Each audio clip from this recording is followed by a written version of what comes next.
শোনেন না, সামনে আসে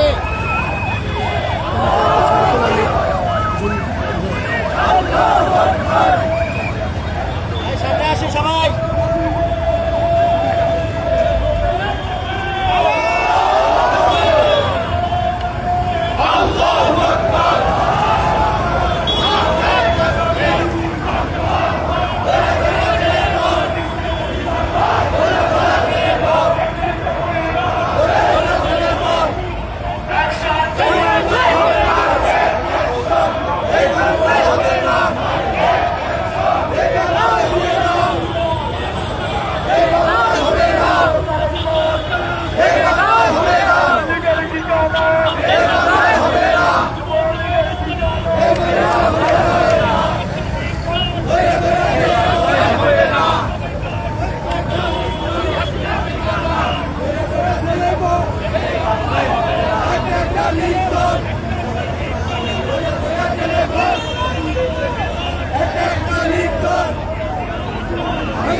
নেন ধরতে নেন, এই করেন কথা বলেন।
আবু সাইদ মুক্ত,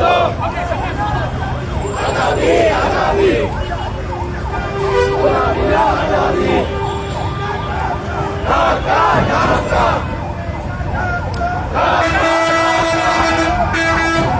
মদিনা ঢাকা,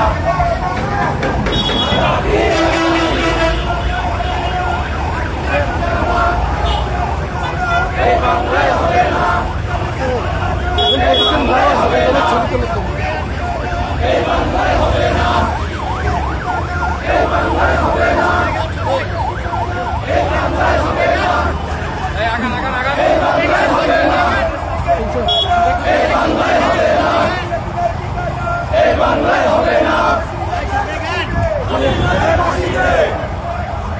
রশিদে রশিদে রশিদে রশিদে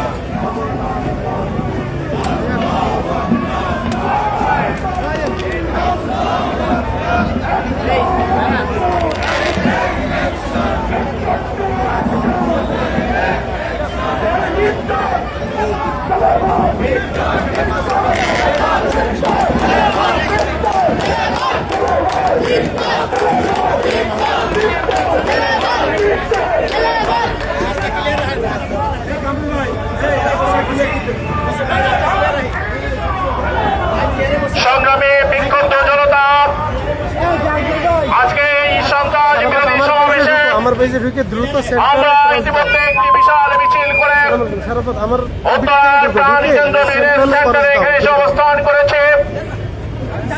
সেন্ট্রালে আমাদের আজকের অবস্থান সন্ত্রাসীদের বিরুদ্ধে। আমরা দায়িত্বহীন কণ্ঠে বলতে চাই, আমরাও চাইতে মুক্তের রক্তের বিনিময়ে অর্জিত এই নয়া স্বাধীনতায় কোন আগুন সন্ত্রাসীদের আর ঠাঁই হবে না। সংগ্রামী জনতা, আগামীর বাংলাদেশ শুধু সম্ভাবনার বাংলাদেশ। এই দেশকে নিয়ে যারা ষড়যন্ত্র করবে, দেশের স্বাধীনতা সার্বভৌমত্ব নিয়ে যারা ষড়যন্ত্র করবে, বাংলাদেশ জামাত ইসলামী এদেশের সাধারণ জনতাকে নিয়ে তাদের দাঁত ভাঙা জবাব দিবে। আমরা দেশকে সামনে এগিয়ে নিয়ে যেতে চাই। হাজার হাজার লক্ষ কোটি টাকা পাচার করা হয়েছে, আমার দেশকে ভঙ্গ করে দেওয়া হয়েছে, ব্যাংকগুলোকে লুটপাট করে আজকে নিঃস্ব করে দেওয়া হয়েছে। এদেশের অসংখ্য বেকার যুবকেরা কর্মহীন হয়ে পড়েছে। আমাদের এখন দায়িত্ব হচ্ছে একটি সুস্থ সুন্দর নির্বাচনের মাধ্যমে জনগণের মতামতের ভিত্তিতে একটি দেশপ্রেমিক সরকার গঠন করা। এই জন্য জাতি যখন সেই প্রস্তুতি নিচ্ছে, সেই ফ্যাসিস্ট হাসিনার পালানোর শক্তি বিদেশে বসে বসে দেশের বিরুদ্ধে আবার নতুন করে ষড়যন্ত্র করছে। সম্মানিত উপস্থিতি, আজকের এই প্রতিবাদ এবং অবস্থান কর্মসূচিতে আমাদের মাঝে প্রধান অতিথি হিসেবে উপস্থিত আছেন বাংলাদেশ জামাত ইসলামীর সংগ্রামী কেন্দ্রীয় কর্মপরিষদ সদস্য, ইসলামী ছাত্র শিবিরের সাবেক কেন্দ্রীয় সভাপতি